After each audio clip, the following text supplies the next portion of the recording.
Hello मैं doctor Saifi. आजकल patient अपने हेल्थ को लेकर ज़्यादा सीरियस नहीं है लगता। पता नहीं क्यों लोग ट्यूमर को इतना इजी लेते हैं। कहीं भी बॉडी में लंप है या ट्यूमर है या गांठ है तो उसको वैसे ही छोड़ देते हैं। कि डॉक्टर से कंसल्ट करने पे डॉक्टर भी वैसे ही बोल देते हैं, खासकर एलोपैथ डॉक्टर, कि पेन नहीं है तो छोड़ दीजिए, कोई परेशानी नहीं तो छोड़ दीजिए। परेशानी तो नहीं है, लेकिन जब वो बढ़ेगा साइज उसका तो परेशानियां भी होंगी, वो डेंजर रूप भी लेगा,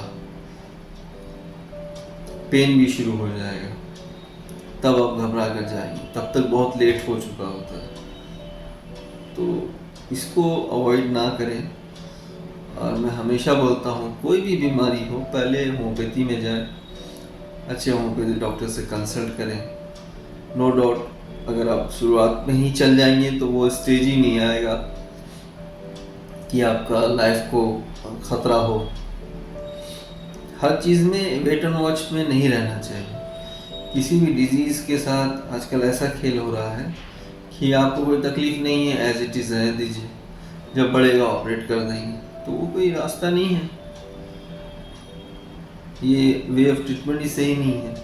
तो पेशेंट लोगों को एजुकेट होना पड़ेगा।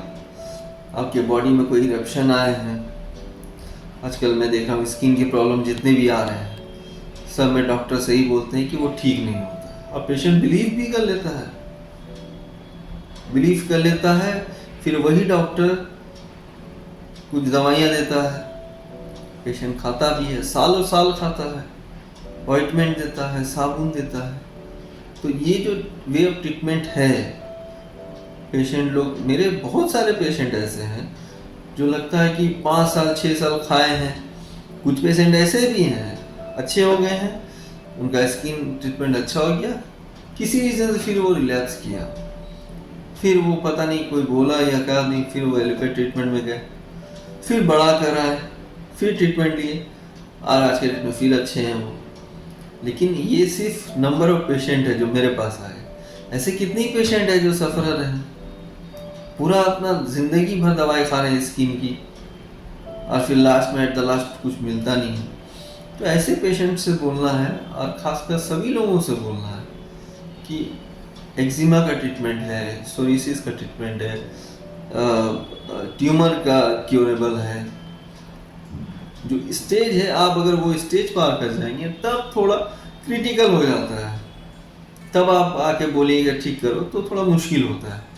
लेकिन आप दूसरी तरफ देखें, आपको हुआ, नो डाउट, पेशेंट डॉक्टर आप बोल दिया, एलोपैथ पास गए, रहने दीजिए, कोई तकलीफ नहीं तो छोड़ दीजिए, तो उसको छोड़िए मत, होम्योपैथ पे जाइए, ऑप्शन है आपके पास, अपना ट्रीटमेंट करवाइए।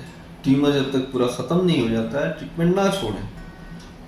अगर फ़ायदा नहीं हो रहा है तो अदर डॉक्टर के पास जाए।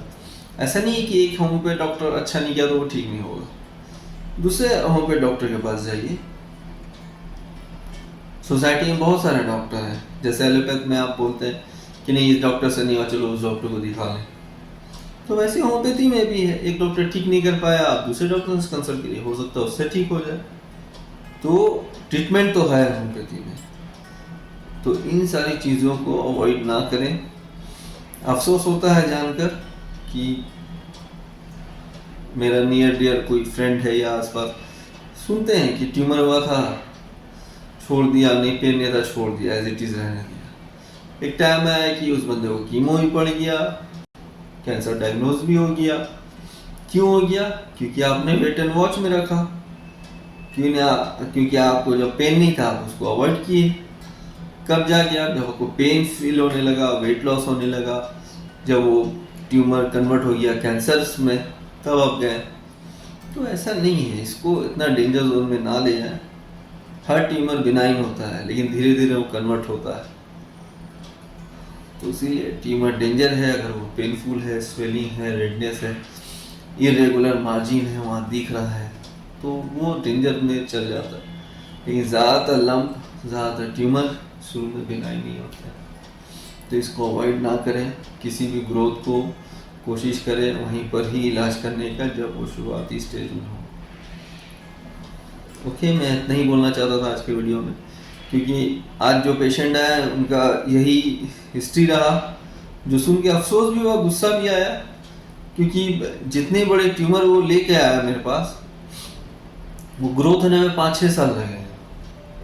सोचिए वो बंदा अगर 5 साल या 6 महीना के ही पीरियड में आ गया होता तो ना उसको आज पेन फील हो रहा था ना कुछ हुआ। फिर भी मेरी कोशिश रहती कि जो भी पेशेंट है मायूस होकर न जाए, आज सब अच्छे होके ही जाते हैं। तो नो डाउट। और दूसरी, मैं हमेशा हर वीडियो में बोलता हूँ, सेल्फ मेडिकेशन से बचिए। आजकल हर घर में 2 डॉक्टर रहते हैं, एक एलोपैथ मेडिसिन के, एक होम्योपैथ मेडिसिन के। खुद से डॉक्टर बने हुए हैं। पेन होता है तो पैरासिटामोल खाते हैं, फीवर आता है तो पैरासिटामोल खाते हैं, पैर दर्द दिया तो पैरासिटामोल खाते हैं, छींक सर्दी हुआ तो अपने सिट्राजिन खा लेते हैं, रेगुलरली खाते हैं, सालों साल खाते हैं। तो ये कहीं से भी सही नहीं है, हेल्थ के लिए तो अच्छा नहीं है। अब डॉक्टर से कंसल्ट करो। चलो एलोपैथी खाना तो एलोपैथ डॉक्टर से कंसल्ट कर लीजिए। मैं तो होम्योपैथ डॉक्टर हूँ, लेकिन फिर भी मैं बोलता हूँ कि सेल्फ मेडिकेशन ना करें। नेक्स्ट वीडियो में फिर मिलते हैं, तब तक अपना ख्याल रखें।